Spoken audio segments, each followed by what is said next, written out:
Здравейте, днес ще направим батове за френска селска.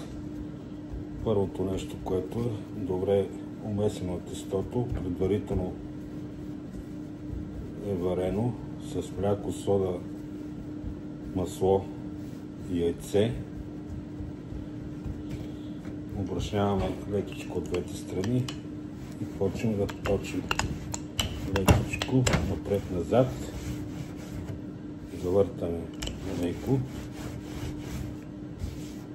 Ще един път. Горе-долу се получава един кръг или полукръг, но това почти няма никакво значение. След като се изпечат батовете, се оформят допълнително. След като е наточен бата, леко го изтупваме, да няма брашно.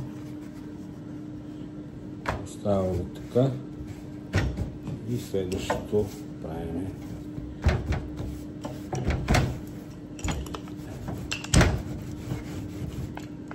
Тестото трябва да е полумеко. Сега времето е топло и позволява по-лесно точене, подходяща температура.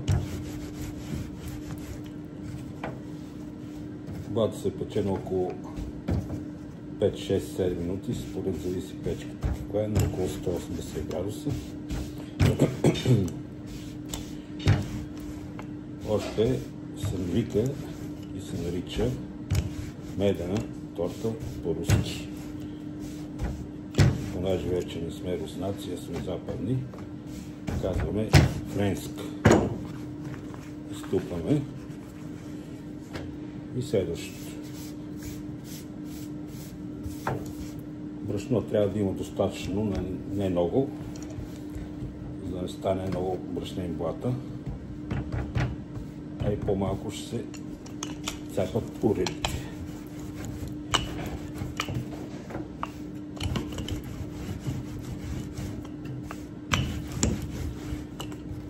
До някъде може и да се наточи, ако е, както сега позволява времето е топло, може и лекичко така